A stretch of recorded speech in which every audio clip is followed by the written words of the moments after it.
Hi, I'm Eric Siegel with ericstrains.com, and today we're going to be taking a look at the 3-rail O-scale GP40 diesel from MTH.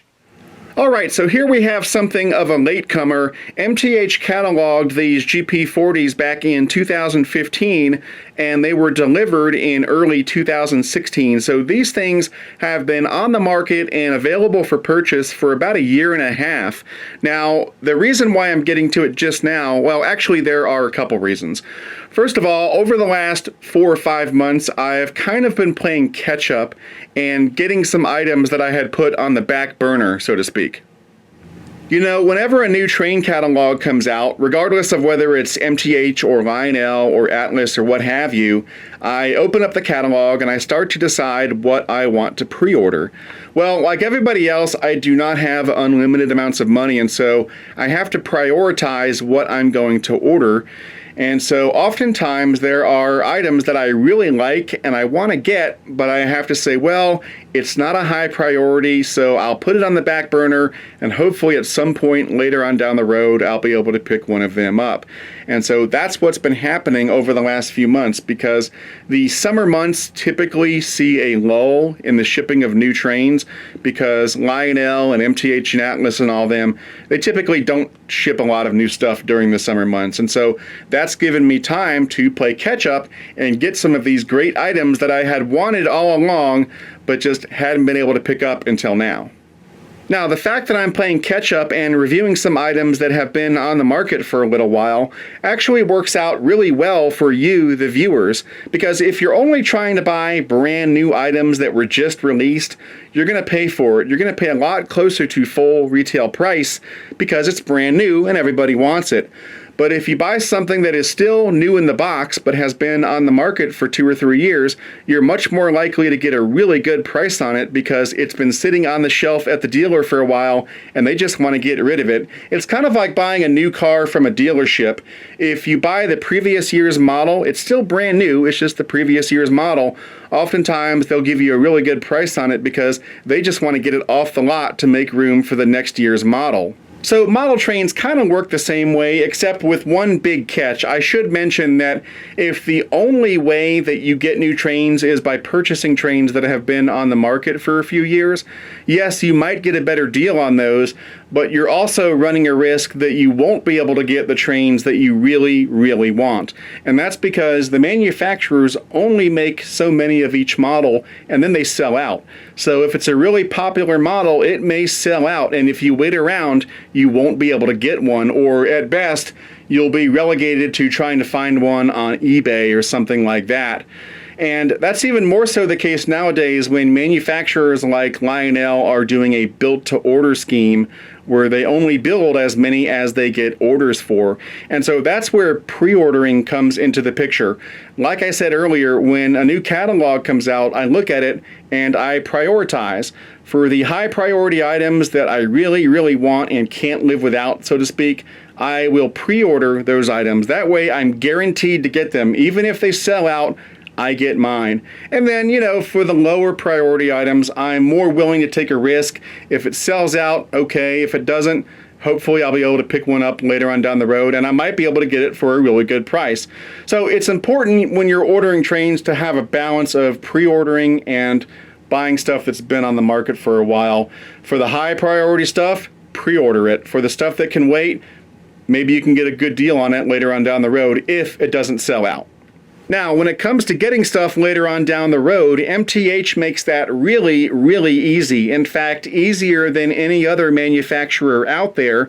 And that's because on their website, they have a product locator tool that's tied into a master database of every item that MTH has ever made. And so all you do is search for the item that you want, and then when you find it, there'll be a tab that'll show you a list of any dealers that might still have that item in stock. And so if you find a dealer that has it, you simply contact the dealer and buy it. Anyway, the other reason I picked this up is because I'm trying to shore up the number of Jeep engines that I have in my fleet, GP engines. I've got a lot of SD engines, SD9s, SD40s, 60s, 70s, 80s, 90s, but I don't have a lot of GP engines for some reason, and there's really no good reason for it. It just turned out that way. So I'm trying to change that. So I've got a GP40 here. I've also just bought an MTH GP38-2, and then I'm planning on getting a GP35 and a couple other Jeeps as well in the future. So hopefully by the time I'm done, I'll have a few more Jeeps represented in my fleet. Alright, so what I'm going to do is start off with a brief history of the real GP40, and then we'll get into the MTH rendition that we have here. So the GP40 was a 4-axle diesel-electric road switcher locomotive built by the Electro-Motive division of General Motors between 1965 and 1971. It had an EMD 645 E3 16-cylinder engine, which generated 3,000 horsepower, and that was 500 more horses than its predecessor, the GP35. A total of 1,221 GP40s were built, of which 1,187 were built for U.S. railroads. In 1972, the GP40 was discontinued and replaced by the GP40-2. Those were manufactured up until 1986, and there were well over 1,000 of those built. So between the GP40 and the GP40-2, there were tons of these things made, and so for that reason, many of these are still in service today on all types of railroads. Now let's talk about MTH's rendition of the GP40. As I said earlier, MTH offered this engine in their 2015 Volume 2 catalog, and then these things started showing up in stores around March of 2016. Now there are 4 road names available. There's the Ohio Central System version that you see here, but they've also got Burlington, Alaska, and Sioux Line. Turning to vital stats and facts on this engine, the length is right at 14.5 inches. The weight of the engine is 4 pounds 6 ounces. This engine has right around 1 pound 10 ounces of pulling power, which is pretty decent. And the minimum curve needed to operate this engine is 0.31. So this is an engine that is very friendly to layouts with tight curves. On the inside, this engine is driven by 2 flywheel motors. The engine features all LED lighting. There is a fan-driven smoke unit for the smokestack, and then you've got the electronic components for MTH's digital command system with ProtoSound 3.0 as well as DCC. There are, of course, 3 ways to operate this engine. The preferred method is to use MTH's Digital Command System, or DCS, as that will give you access to all of the engine's advanced features. However, you can also run the engine conventionally with just a transformer and some track, and you can also run the engine with DCC. However, DCC operation is usually reserved for 2-rail operation, and yes, this engine can operate as a 2-rail model. You can convert it to 2-rail operation, or you can buy it from the factory as a 2-rail scale-wheeled model. As we zoom in for a closer look, here we have the front pilot. There's a plow attachment on the front. Now this is packaged separately with the engine when you buy it, but I went ahead and installed mine. The installation is very easy. There's just 2 screws on the underside, and that's all there is to it. Now behind the plow, you probably can't see it very well, but there are some separately attached MU hoses. There's a separately applied metal coupler cut bar, and then of course in the middle we've got the proto coupler that can be thrown from the DCS remote, and then over here on the side we've got some nicely detailed steps that also have drainage holes. Moving up, we've got a couple of operational ditch lights right here. You'll find safety tread on all the walkways. On the nose here, we've got some nice molded-in detailing.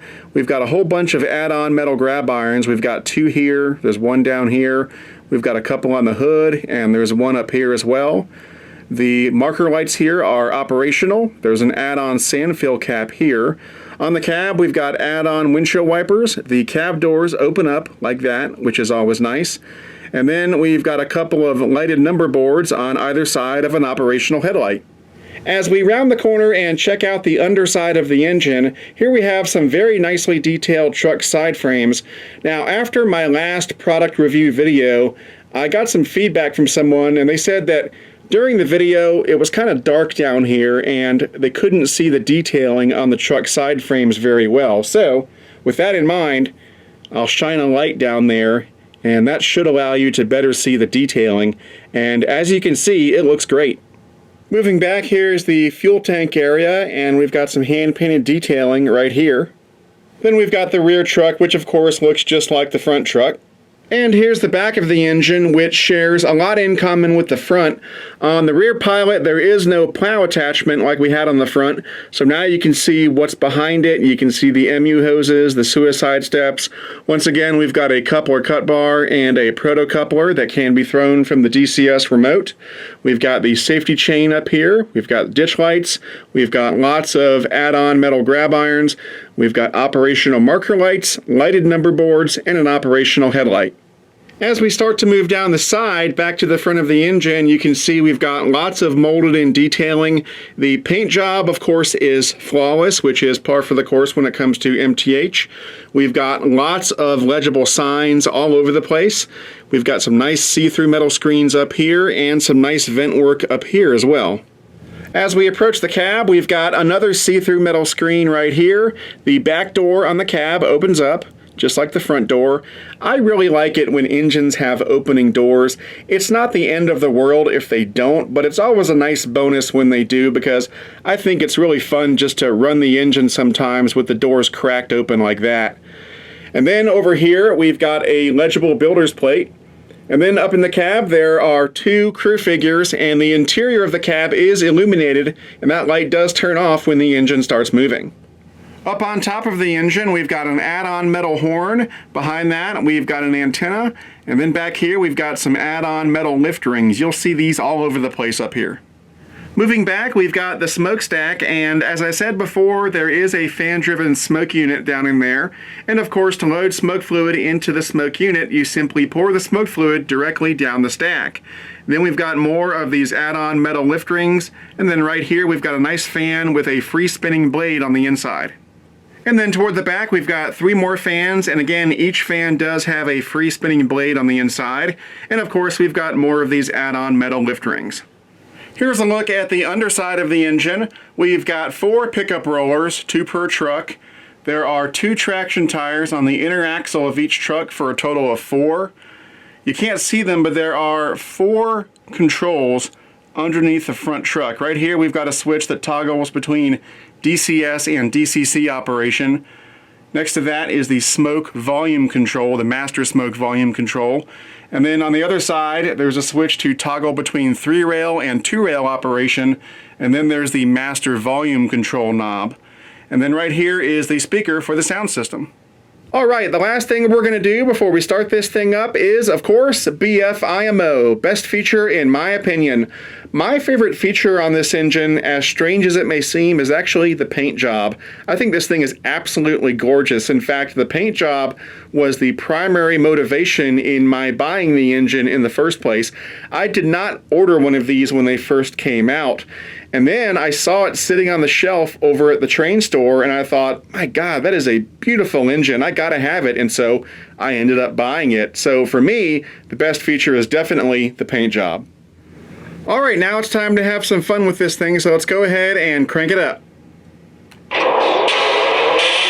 she ready to go? Compressor checks out okay. Fuel is topped off. Make sure the sand bins are topped off. All right, I'll check that out. Sand bins are topped off. She's in good shape. Thanks.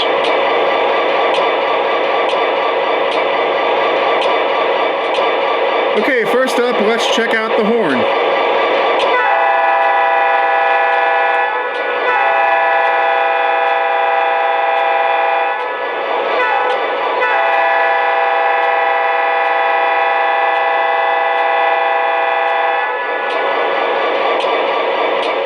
And here's the sound of the bell.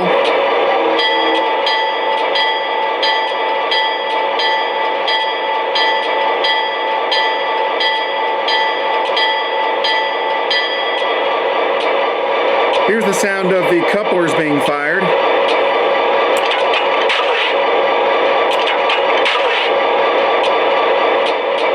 Lastly, there are some crew talk sounds on this engine, but I'm going to save those for when I do the PFA announcement sequence once we're underway. All right, let's go ahead and roll it out.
right, that about does it for this review. As you've just seen, this is an awesome little engine, and one of these can make a great addition to pretty much any layout out there. Now, if you're interested in purchasing one of these, regardless of which road name you choose, the price is the same. The retail price is right at $500, but keep in mind that if you go through a good MTH dealer, you should be able to get a little bit of a discount off that retail price. And as always, if you're looking for a good MTH dealer, try my favorite train store, which is Legacy Station. You can find them on the web at www.legacystation.com or give them a call at 770-339-7780. Anyway, that's it for now. I'm Eric Siegel, and I'll see you next time. To discuss this model or any other O-Gauge trains and to meet other O-Gauge modelers, check out the O-Gauge Railroading Magazine online forum at ogrforum.ogaugerr.com.